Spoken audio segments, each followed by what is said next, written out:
السلام عليكم والصلاة والسلام على رسول الله. حبايبي عاملين ايه؟ يا رب تكونوا بخير. لو اول مرة تسمعوني انا اي فودة من قناته كل يوم وصفة، ان شاء الله نقدم لكم كل يوم وصفة. وان شاء الله هنعمل النهارده تحلية سهلة وسريعة مع بعض. شايفين ما شاء الله شكل التحلية؟ بكيلو مانجا هتطلع معانا التحلية السهلة والسريعة دي، مش مكلفة. يعني بكيلو مانجا هنعمل التحلية دي. شايفين ما شاء الله 2 باكو بسكوت وكوباية من الكريم شانتيه. هنعمل احلى تحلية سهلة وسريعة رطب علينا في حر الصيف. ولو لسه ما اشتركتوش اشتركوا وفعلوا زر الجرس، ويلا نبدا نشوف عملنا التحليه دي ازاي. شايفين ما شاء الله شكل قطع المانجا؟ شايفين ما شاء الله. يلا نبدا نشوف عملناها ازاي. وعشان نعمل التحليه معانا النهارده 4 حبات من المانجا مقطعينهم مكعبات، اي نوع مانجا انت حباه. ومعانا كوبايه من بيوري المانجا ضربنا في الخلاط او بالهاند بلندر من غير اضافه اي ميه، وضفنا لها بس معلقتين من السكر. لو المانجا اللي عندك مسكره هتستغنى عن السكر. معانا كيس من جيل المانجا، ومعانا 2 باكو من البسكوت ساده، اي نوع بسكوت ساده، وكوبايه من الحليب، وكوبايه من الكريم شانتيه، وربع كوبايه من السكر البودره، او ممكن السكر الحبيبات عادي، وتدوبيه الاول في الحليب. ولو الكريم شانتيه اللي عندك محلى هتستغنى عن السكر. وهنحتاج كوبايه من الميه السخنه عشان ندوب فيها الجيل. ودلوقتي ومعانا هنا كوبايه من الميه المغليه، هنضيف جيل المانجا وهندوب جيل المانجا خالص لحد ما الحبيبات تدوب معانا. اهم حاجه ان انت تدوبيه. وهنا كده بعد ما الجيل داب معانا نركنه في جنب ونسيبه يبرد تمام.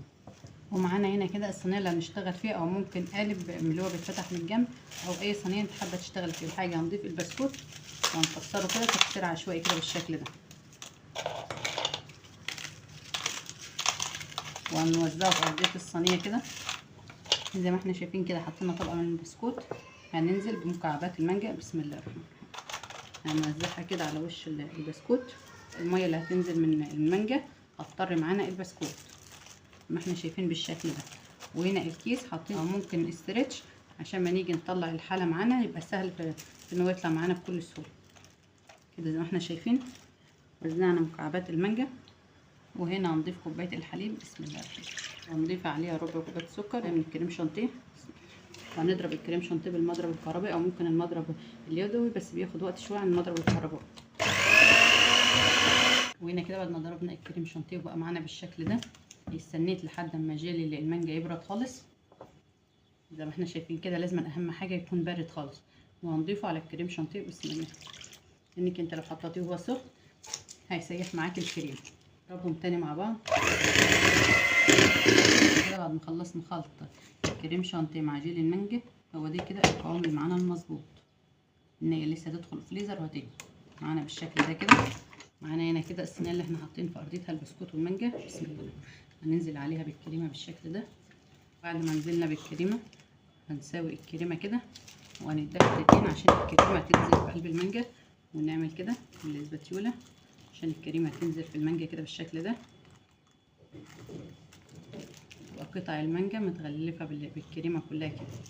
خلصنا وسوينا الصينيه بالشكل ده. نديها دقيقتين عشان الصينيه تبقى مسويه معانا بالشكل ده. ومعانا هنا بيوري المانجا نضيف بالشكل ده كده على وش الصينيه عشان تدي معانا شكل كده اللي هنشوفه مع بعض في الاخر ان شاء الله.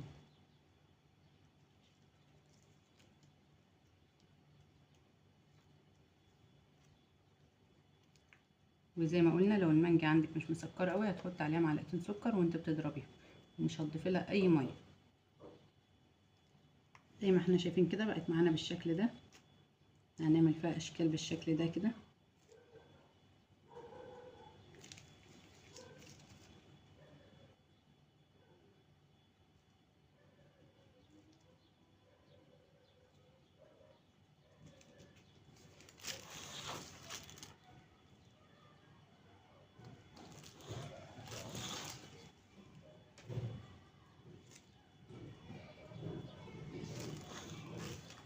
شكل عشوائي كده. حاجه ان كل قطعه تطلع فيها من بيوري المانجا كده، يبقى قطع المانجا مع بيوري المانجا كده زي ما احنا شايفين ما شاء الله. زي ما احنا شايفين كده قفلنا وشها بالستريتش، وهندخلها الفريزر من 5 ل6 ساعات لحد ما تجمد ونعرف نقطعها مع بعض ان شاء الله.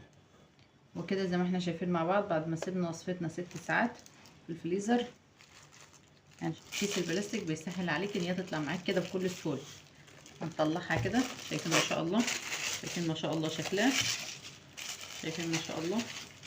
وشنا من عليها الكيس البلاستيك زي ما احنا شايفين ما شاء الله. هنقطعها كده، تقطعها بالشكل اللي انت حباه. نقطعها بعد ما قطعناها بالشكل ده. شايفين ما شاء الله انت ممكن تقطعيها مكعبات بالشكل ده، او ممكن تقطعيها طولي بشكل الجاتوه اللي انت حباه. يعني دي كده مقربة شكل الجاتوه، وانا مقطعينها مكعبات بالشكل ده مع بعض على طبق التقديم. وكده زي ما احنا شايفين كده بقت وصفتنا للنهارده جاهزه معانا. شايفين ما شاء الله شكل قطع المانجا اهو، شكل قطع المانجا باينه فيها بالشكل ده. شايفين ما شاء الله. لو عجبكم وصفتنا النهارده اعملوا متابعه وشير عشان يوصلكم كل جديد. والسلام عليكم ورحمه الله وبركاته.